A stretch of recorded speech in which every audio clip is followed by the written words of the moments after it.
ನೋಡಿ, ಅಧಿಕಾರ ಬರೋದಕ್ಕಿಂತ ಮುಂಚೆ ಎಲ್ಲರೂ ಕೂಡ ಹೇಳುವಂತದ್ದು ಇದನ್ನೇ. ನಾನು ಪಾರ್ಟಿಯ ಶಿಸ್ತಿನ ಕಾರ್ಯಕರ್ತ, ಸಾಮಾನ್ಯ ಕಾರ್ಯಕರ್ತ, ಅಧಿಕಾರಕ್ಕಾಗಿ ರಾಜಕಾರಣಕ್ಕೆ ಬಂದವನಲ್ಲ.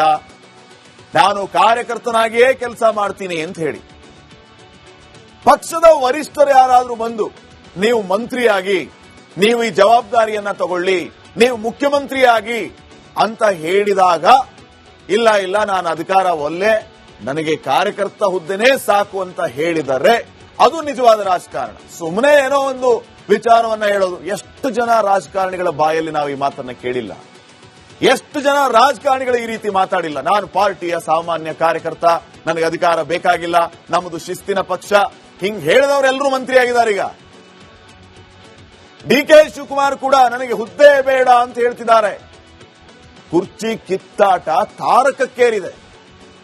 ಇವರೇ ಗುಟ್ಟಿನ ಮಾತು ರಟ್ಟು ಮಾಡಲ್ಲ, ಬಹಿರಂಗಗೊಳಿಸಿಲ್ಲ ಅಂತ ಎಲ್ಲಾ ಹೇಳಿದವರು ಈಗ ನನಗೆ ಪಾರ್ಟಿಯಲ್ಲಿ ಯಾವುದೇ ಹುದ್ದೆ ಬೇಕಾಗಿಲ್ಲ, ನಾನು ಸಾಮಾನ್ಯ ಕಾರ್ಯಕರ್ತ, ಅದೇ ಮುಂದುವರಿಯುತ್ತೆ ಅಂತ ಹೇಳಿದ್ರೆ ಇದನ್ನ ಹೆಂಗ್ ನಂಬಬೇಕು ಅನ್ನುವಂಥದ್ದು ಈಗ ಗೊಂದಲ. ಸದ್ಯ ದೆಹಲಿಯಲ್ಲೇ ಠಿಕಾಣಿಯನ್ನ ಹೂಡಿದ್ದಾರೆ ಡಿಸಿಎಂ ಡಿ.ಕೆ. ಶಿವಕುಮಾರ್. ಅಧಿವೇಶನದ ಕಾರಣಕ್ಕೆ ಡಿ.ಕೆ. ಶಿವಕುಮಾರ್ ಸೈಲೆಂಟ್ ಆಗಿದ್ರು. ರಾಹುಲ್ ಗಾಂಧಿ ಭೇಟಿಗೆ ಡಿ.ಕೆ. ಶಿವಕುಮಾರ್ ಕಾಯುತ್ತಿದ್ದಾರೆ, ಆದರೆ ಭೇಟಿ ಆಗ್ತಾ ಇಲ್ಲ. ಸದ್ಯ ವಿದೇಶದಿಂದ ವಾಪಸ್ಸಾಗಿದ್ದಾರೆ ರಾಹುಲ್ ಗಾಂಧಿ ಅವರು. ಈವರೆಗೂ ಹೈಕಮಾಂಡ್ ಭೇಟಿಗೆ ಅವಕಾಶವನ್ನ ಡಿ.ಕೆ. ಶಿವಕುಮಾರ್ ಕೇಳಿಲ್ಲ. ರಾಹುಲ್ ಗಾಂಧಿ ಭೇಟಿಗಾಗಿ ವೇಣುಗೋಪಾಲ್ ಸುರ್ಜೇವಾಲಾ ಮೂಲಕ ಲಾಬಿ ನಡೆಸುವಂತ ಕೆಲಸ ಆಗುತ್ತೆ. ಡಿಸೆಂಬರ್ 27ನೇ ತಾರೀಕಿನ ಸಿಡಬ್ಲ್ಯೂಸಿ ಮೀಟಿಂಗ್ನಲ್ಲಿ ಹೈಕಮಾಂಡ್ ಚರ್ಚೆ ಮಾಡಬಹುದು ಈ ಎಲ್ಲ ವಿಚಾರಗಳ ಬಗ್ಗೆ. ಅವತ್ತೇ ಸಿಎಂ ಸ್ಥಾನ ನಿರ್ಧಾರ ಆಗಲಿ ಅನ್ನುವಂತ ಪ್ರಯತ್ನವನ್ನ ಡಿ.ಕೆ. ಶಿವಕುಮಾರ್ ಅವರು ನಡೆಸ್ತಾ ಇದ್ದಾರಾ? ಅಹಿಂದ ಅಸ್ತ್ರ ಹೂಡಿದ್ದಾರೆ ಸಿಎಂ ಸಿದ್ದರಾಮಯ್ಯ. ಇದೆಲ್ಲದಕ್ಕೂ ಕೂಡ ಬ್ರೇಕ್ ಹಾಕೋದಕ್ಕೆ ಅಹಿಂದ ಸಮಾವೇಶದ ಮೂಲಕ ಶಕ್ತಿ ಪ್ರದರ್ಶನಕ್ಕೆ ಸಿದ್ಧತೆಗಳಾಗ್ತಾ ಇದೆ. ಡಿ.ಕೆ. ಶಿವಕುಮಾರ್ ಇಲ್ಲಿ ಏನೇ ಪ್ರಯತ್ನಗಳನ್ನ ಮಾಡಿದ್ರು ಅಲ್ಲಿ ಅಹಿಂದ ಬ್ರಹ್ಮಾಸ್ತ್ರವನ್ನ ಇಟ್ಕೊಂಡು ಸಿದ್ದರಾಮಯ್ಯ ಕೂತಿದ್ದಾರೆ. ಜನವರಿ 2ನೇ ವಾರದಲ್ಲಿ ಅಹಿಂದ ಸಮಾವೇಶ ನಡೆದರೆ ಮತ್ತೆ ಹಿನ್ನಡೆ ಆಗುತ್ತೆ ಡಿ.ಕೆ. ಶಿವಕುಮಾರ್ ಅವರಿಗೆ. ಯಾಕೆ? ಅಲ್ಲಿ ಕೇವಲ ಸಮಾವೇಶ ಅಲ್ಲ, ಸಮಾವೇಶದ ಮೂಲಕ ಶಕ್ತಿ ಪ್ರದರ್ಶನ, ಹೈಕಮಾಂಡ್ಗೆ ನೇರವಾದಂತಹ ಒಂದು ಸಂದೇಶ. ನೋಡಿ, ನಮ್ಮ ಜೊತೆಗೆ ಎಷ್ಟು ಜನ ಇದ್ದಾರೆ, ನಮ್ಮ ಶಕ್ತಿ ಏನು ಅಂತ ತೋರಿಸುವ ಕೆಲಸ ಆಗುತ್ತೆ. ಸಿದ್ದರಾಮಯ್ಯ ತವರು ಮೈಸೂರಿನಲ್ಲೇ ಸಮಾವೇಶಕ್ಕೆ ಅಹಿಂದ ಸಮುದಾಯ ಸಿದ್ಧತೆಯನ್ನ ಮಾಡಿಕೊಳ್ತಾ ಇದೆ. ಅಹಿಂದ ಸಮಾವೇಶಕ್ಕೆ ಪೂರ್ವಭಾವಿಯಾಗಿ ಸಭೆಯೂ ನಡೆದಿದೆ ಇವತ್ತು. ಸಿದ್ದರಾಮಯ್ಯ ಸಿಎಂ ಕುರ್ಚಿ ಬಿಡದಂತೆ ತೀವ್ರ ಒತ್ತಡವನ್ನ ಇವರೆಲ್ಲರೂ ಸೇರಿ ಹಾಕ್ತಾ ಇದ್ದಾರೆ. ಪೂರ್ಣಾವಧಿ ಸಿಎಂ ಅಂತ ಘೋಷಣೆ ಮಾಡಿ ಅಂತ ಹೈಕಮಾಂಡ್ಗೂ ಇವರು ಆಗ್ರಹಿಸುವ ಕೆಲಸವನ್ನ ಮಾಡುತ್ತಾರೆ. ಇವೆಲ್ಲವೂ ಆದ್ರೆ ಏನ್ ಕತೆ ಅಂತ ಡಿ.ಕೆ. ಶಿವಕುಮಾರ್ ಅವರು ಇವರು ರಣತಂತ್ರವನ್ನ ಹೂಡ್ತಾರೆ, ಆ ಮಾತು ಬೇರೆ. ರಾಜಕೀಯದಲ್ಲಿ ಇವೆಲ್ಲವೂ ಸಾಮಾನ್ಯ. ಹಿಂಗ್ ಮಾಡೋರೇ ರಾಜಕಾರಣದಲ್ಲಿ ಗಟ್ಟಿಯಾಗಿ ಉಳಿಯೋದು, ಇಲ್ಲ ಅಂದ್ರೆ ಮನೆಗೆ ಹೋಗ್ಬೇಕು ಸುಮ್ಮನೆ ಅಷ್ಟೇ. ಸೊ ಇನ್ನೂ ಏನೇನ್ ನಡೆಯುತ್ತೆ ಬೆಳವಣಿಗೆ ಕುರ್ಚಿ ವಿಚಾರವಾಗಿ ನೋಡ್ತಾ ಹೋಗೋಣ. ಇನ್ನು ನೆಕ್ಸ್ಟ್ ನೋಡಿ, ಅಧಿಕಾರ ಬರೋದಕ್ಕಿಂತ ಮುಂಚೆ ಎಲ್ಲರೂ ಕೂಡ ಹೇಳುವಂತದ್ದು ಇದನ್ನೇ. ನಾನು ಪಾರ್ಟಿಯ ಶಿಸ್ತಿನ ಕಾರ್ಯಕರ್ತ, ಸಾಮಾನ್ಯ ಕಾರ್ಯಕರ್ತ, ಅಧಿಕಾರಕ್ಕಾಗಿ ರಾಜಕಾರಣಕ್ಕೆ ಬಂದವನಲ್ಲ. ನಾನು ಕಾರ್ಯಕರ್ತನಾಗಿಯೇ ಕೆಲಸ ಮಾಡ್ತೀನಿ ಅಂತ ಹೇಳಿ ಪಕ್ಷದ ವರಿಷ್ಠರು ಯಾರಾದ್ರೂ ಬಂದು ನೀವು ಮಂತ್ರಿಯಾಗಿ, ನೀವು ಈ ಜವಾಬ್ದಾರಿಯನ್ನ ತಗೊಳ್ಳಿ, ನೀವು ಮುಖ್ಯಮಂತ್ರಿಯಾಗಿ ಅಂತ ಹೇಳಿದಾಗ ಇಲ್ಲ ಇಲ್ಲ ನಾನು ಅಧಿಕಾರ ಒಲ್ಲೆ, ನನಗೆ ಕಾರ್ಯಕರ್ತ ಹುದ್ದೆನೇ ಸಾಕು ಅಂತ ಹೇಳಿದರೆ ಅದು ನಿಜವಾದ ರಾಜಕಾರಣ. ಸುಮ್ಮನೆ ಏನೋ ಒಂದು ವಿಚಾರವನ್ನ ಹೇಳೋದು. ಎಷ್ಟು ಜನ ರಾಜಕಾರಣಿಗಳ ಬಾಯಲ್ಲಿ ನಾವು ಈ ಮಾತನ್ನ ಕೇಳಿಲ್ಲ? ಎಷ್ಟು ಜನ ರಾಜಕಾರಣಿಗಳು ಈ ರೀತಿ ಮಾತಾಡಿಲ್ಲ? ನಾನು ಪಾರ್ಟಿಯ ಸಾಮಾನ್ಯ ಕಾರ್ಯಕರ್ತ, ನನಗೆ ಅಧಿಕಾರ ಬೇಕಾಗಿಲ್ಲ, ನಮ್ಮದು ಶಿಸ್ತಿನ ಪಕ್ಷ, ಹಿಂಗ್ ಹೇಳಿದವರೆಲ್ಲರೂ ಮಂತ್ರಿಯಾಗಿದ್ದಾರೆ. ಈಗ ಡಿ.ಕೆ. ಶಿವಕುಮಾರ್ ಕೂಡ ನನಗೆ ಹುದ್ದೆ ಬೇಡ ಅಂತ ಹೇಳ್ತಿದ್ದಾರೆ. ಕುರ್ಚಿ ಕಿತ್ತಾಟ ತಾರಕಕ್ಕೇರಿದೆ. ಇವರೇ ಗುಟ್ಟಿನ ಮಾತು ರಟ್ಟು ಮಾಡಲ್ಲ, ಬಹಿರಂಗಗೊಳಿಸಿಲ್ಲ ಅಂತ ಎಲ್ಲಾ ಹೇಳಿದವರು ಈಗ ನನಗೆ ಪಾರ್ಟಿಯಲ್ಲಿ ಯಾವುದೇ ಹುದ್ದೆ ಬೇಕಾಗಿಲ್ಲ, ನಾನು ಸಾಮಾನ್ಯ ಕಾರ್ಯಕರ್ತ, ಅದೇ ಮುಂದುವರಿಯುತ್ತೆ ಅಂತ ಹೇಳಿದ್ರೆ ಇದನ್ನ ಹೆಂಗ್ ನಂಬಬೇಕು ಅನ್ನುವಂಥದ್ದು ಈಗ ಗೊಂದಲ. ಸದ್ಯ ದೆಹಲಿಯಲ್ಲೇ ಠಿಕಾಣಿಯನ್ನ ಹೂಡಿದ್ದಾರೆ ಡಿಸಿಎಂ ಡಿ.ಕೆ. ಶಿವಕುಮಾರ್. ಅಧಿವೇಶನದ ಕಾರಣಕ್ಕೆ ಡಿ.ಕೆ. ಶಿವಕುಮಾರ್ ಸೈಲೆಂಟ್ ಆಗಿದ್ರು. ರಾಹುಲ್ ಗಾಂಧಿ ಭೇಟಿಗೆ ಡಿ.ಕೆ. ಶಿವಕುಮಾರ್ ಕಾಯುತ್ತಿದ್ದಾರೆ, ಆದರೆ ಭೇಟಿ ಆಗ್ತಾ ಇಲ್ಲ. ಸದ್ಯ ವಿದೇಶದಿಂದ ವಾಪಸ್ಸಾಗಿದ್ದಾರೆ ರಾಹುಲ್ ಗಾಂಧಿ ಅವರು. ಈವರೆಗೂ ಹೈಕಮಾಂಡ್ ಭೇಟಿಗೆ ಅವಕಾಶವನ್ನ ಡಿ ಕೆ ಶಿವಕುಮಾರ್ ಕೇಳಿಲ್ಲ. ರಾಹುಲ್ ಗಾಂಧಿ ಭೇಟಿಗಾಗಿ ವೇಣುಗೋಪಾಲ್ ಸುರ್ಜೇವಾಲಾ ಮೂಲಕ ಲಾಬಿ ನಡೆಸುವಂತ ಕೆಲಸ ಆಗುತ್ತೆ. ಡಿಸೆಂಬರ್ 27ನೇ ತಾರೀಕಿನ ಸಿಡಬ್ಲ್ಯೂಸಿ ಮೀಟಿಂಗ್ನಲ್ಲಿ ಹೈಕಮಾಂಡ್ ಚರ್ಚೆ ಮಾಡಬಹುದು ಈ ಎಲ್ಲಾ ವಿಚಾರಗಳ ಬಗ್ಗೆ. ಅವತ್ತೇ ಸಿಎಂ ಸ್ಥಾನ ನಿರ್ಧಾರ ಆಗಲಿ ಅನ್ನುವಂತ ಪ್ರಯತ್ನವನ್ನ ಡಿ ಕೆ ಶಿವಕುಮಾರ್ ಅವರು ನಡೆಸ್ತಾ ಇದ್ದಾರಾ?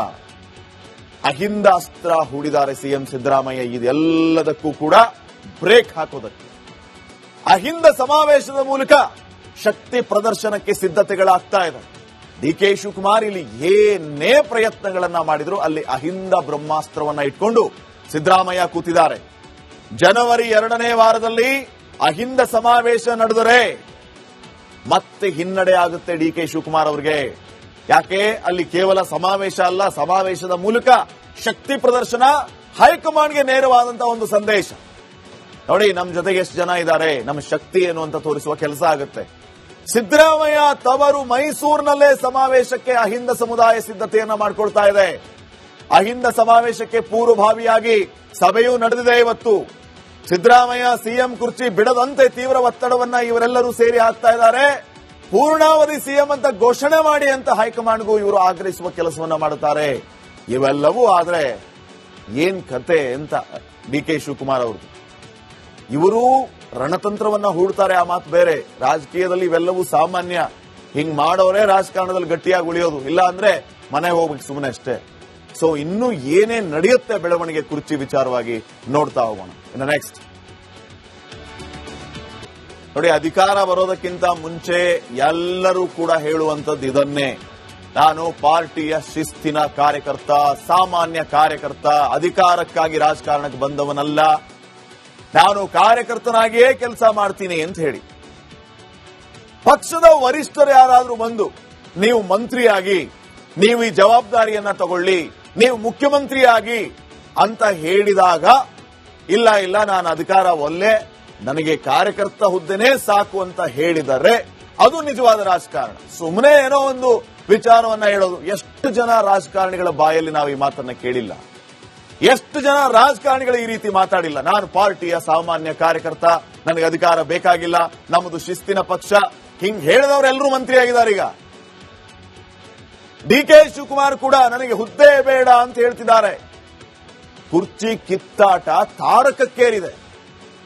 ಇವರೇ ಗುಟ್ಟಿನ ಮಾತು ರಟ್ಟು ಮಾಡಲ್ಲ, ಬಹಿರಂಗಗೊಳಿಸಿಲ್ಲ ಅಂತ ಎಲ್ಲಾ ಹೇಳಿದವರು ಈಗ ನನಗೆ ಪಾರ್ಟಿಯಲ್ಲಿ ಯಾವುದೇ ಹುದ್ದೆ ಬೇಕಾಗಿಲ್ಲ, ನಾನು ಸಾಮಾನ್ಯ ಕಾರ್ಯಕರ್ತ, ಅದೇ ಮುಂದುವರಿಯುತ್ತೆ ಅಂತ ಹೇಳಿದ್ರೆ ಇದನ್ನ ಹೆಂಗ್ ನಂಬಬೇಕು ಅನ್ನುವಂಥದ್ದು ಈಗ ಗೊಂದಲ. ಸದ್ಯ ದೆಹಲಿಯಲ್ಲೇ ಠಿಕಾಣಿಯನ್ನ ಹೂಡಿದ್ದಾರೆ ಡಿಸಿಎಂ ಡಿ ಕೆ ಶಿವಕುಮಾರ್. ಅಧಿವೇಶನದ ಕಾರಣಕ್ಕೆ ಡಿ ಕೆ ಶಿವಕುಮಾರ್ ಸೈಲೆಂಟ್ ಆಗಿದ್ರು. ರಾಹುಲ್ ಗಾಂಧಿ ಭೇಟಿಗೆ ಡಿ ಕೆ ಶಿವಕುಮಾರ್ ಕಾಯುತ್ತಿದ್ದಾರೆ, ಆದ್ರೆ ಭೇಟಿ ಆಗ್ತಾ ಇಲ್ಲ. ಸದ್ಯ ವಿದೇಶದಿಂದ ವಾಪಸ್ಸಾಗಿದ್ದಾರೆ ರಾಹುಲ್ ಗಾಂಧಿ ಅವರು. ಈವರೆಗೂ ಹೈಕಮಾಂಡ್ ಭೇಟಿಗೆ ಅವಕಾಶವನ್ನ ಡಿ ಕೆ ಶಿವಕುಮಾರ್ ಕೇಳಿಲ್ಲ. ರಾಹುಲ್ ಗಾಂಧಿ ಭೇಟಿಗಾಗಿ ವೇಣುಗೋಪಾಲ್ ಸುರ್ಜೇವಾಲಾ ಮೂಲಕ ಲಾಬಿ ನಡೆಸುವಂತ ಕೆಲಸ ಆಗುತ್ತೆ. ಡಿಸೆಂಬರ್ 27ನೇ ತಾರೀಕಿನ ಸಿಡಬ್ಲ್ಯೂಸಿ ಮೀಟಿಂಗ್ನಲ್ಲಿ ಹೈಕಮಾಂಡ್ ಚರ್ಚೆ ಮಾಡಬಹುದು ಈ ಎಲ್ಲಾ ವಿಚಾರಗಳ ಬಗ್ಗೆ. ಅವತ್ತೇ ಸಿಎಂ ಸ್ಥಾನ ನಿರ್ಧಾರ ಆಗಲಿ ಅನ್ನುವಂತ ಪ್ರಯತ್ನವನ್ನ ಡಿ ಕೆ ಶಿವಕುಮಾರ್ ಅವರು ನಡೆಸ್ತಾ ಇದ್ದಾರಾ? ಅಹಿಂದ ಅಸ್ತ್ರ ಹೂಡಿದ್ದಾರೆ ಸಿಎಂ ಸಿದ್ದರಾಮಯ್ಯ. ಇದೆಲ್ಲದಕ್ಕೂ ಕೂಡ ಬ್ರೇಕ್ ಹಾಕೋದಕ್ಕೆ ಅಹಿಂದ ಸಮಾವೇಶದ ಮೂಲಕ ಶಕ್ತಿ ಪ್ರದರ್ಶನಕ್ಕೆ ಸಿದ್ಧತೆಗಳಾಗ್ತಾ ಇದೆ. ಡಿ ಕೆ ಶಿವಕುಮಾರ್ ಇಲ್ಲಿ ಏನೇ ಪ್ರಯತ್ನಗಳನ್ನ ಮಾಡಿದ್ರು ಅಲ್ಲಿ ಅಹಿಂದ ಬ್ರಹ್ಮಾಸ್ತ್ರವನ್ನ ಇಟ್ಕೊಂಡು ಸಿದ್ದರಾಮಯ್ಯ ಕೂತಿದ್ದಾರೆ. ಜನವರಿ 2ನೇ ವಾರದಲ್ಲಿ ಅಹಿಂದ ಸಮಾವೇಶ ನಡೆದರೆ ಮತ್ತೆ ಹಿನ್ನಡೆ ಆಗುತ್ತೆ ಡಿ ಕೆ ಶಿವಕುಮಾರ್ ಅವರಿಗೆ. ಯಾಕೆ? ಅಲ್ಲಿ ಕೇವಲ ಸಮಾವೇಶ ಅಲ್ಲ, ಸಮಾವೇಶದ ಮೂಲಕ ಶಕ್ತಿ ಪ್ರದರ್ಶನ, ಹೈಕಮಾಂಡ್ಗೆ ನೇರವಾದಂತಹ ಒಂದು ಸಂದೇಶ. ನೋಡಿ ನಮ್ಮ ಜೊತೆಗೆ ಎಷ್ಟು ಜನ ಇದ್ದಾರೆ, ನಮ್ಮ ಶಕ್ತಿ ಏನು ಅಂತ ತೋರಿಸುವ ಕೆಲಸ ಆಗುತ್ತೆ. ಸಿದ್ದರಾಮಯ್ಯ ತವರು ಮೈಸೂರಿನಲ್ಲೇ ಸಮಾವೇಶಕ್ಕೆ ಅಹಿಂದ ಸಮುದಾಯ ಸಿದ್ಧತೆಯನ್ನ ಮಾಡಿಕೊಳ್ತಾ ಇದೆ. ಅಹಿಂದ ಸಮಾವೇಶಕ್ಕೆ ಪೂರ್ವಭಾವಿಯಾಗಿ ಸಭೆಯೂ ನಡೆದಿದೆ ಇವತ್ತು. ಸಿದ್ದರಾಮಯ್ಯ ಸಿಎಂ ಕುರ್ಚಿ ಬಿಡದಂತೆ ತೀವ್ರ ಒತ್ತಡವನ್ನ ಇವರೆಲ್ಲರೂ ಸೇರಿ ಹಾಕ್ತಾ ಇದ್ದಾರೆ. ಪೂರ್ಣಾವಧಿ ಸಿಎಂ ಅಂತ ಘೋಷಣೆ ಮಾಡಿ ಅಂತ ಹೈಕಮಾಂಡ್ಗೂ ಇವರು ಆಗ್ರಹಿಸುವ ಕೆಲಸವನ್ನ ಮಾಡುತ್ತಾರೆ. ಇವೆಲ್ಲವೂ ಆದ್ರೆ ಏನ್ ಕತೆ ಅಂತ ಡಿ ಕೆ ಶಿವಕುಮಾರ್ ಅವರು ಇವರು ರಣತಂತ್ರವನ್ನ ಹೂಡ್ತಾರೆ, ಆ ಮಾತು ಬೇರೆ. ರಾಜಕೀಯದಲ್ಲಿ ಇವೆಲ್ಲವೂ ಸಾಮಾನ್ಯ. ಹಿಂಗ್ ಮಾಡೋರೇ ರಾಜಕಾರಣದಲ್ಲಿ ಗಟ್ಟಿಯಾಗಿ ಉಳಿಯೋದು, ಇಲ್ಲ ಅಂದ್ರೆ ಮನೆಗೆ ಹೋಗ್ಬೇಕು ಸುಮ್ಮನೆ ಅಷ್ಟೇ. ಸೊ ಇನ್ನೂ ಏನೇನ್ ನಡೆಯುತ್ತೆ ಬೆಳವಣಿಗೆ ಕುರ್ಚಿ ವಿಚಾರವಾಗಿ ನೋಡ್ತಾ ಹೋಗೋಣ. ಇನ್ನು ನೆಕ್ಸ್ಟ್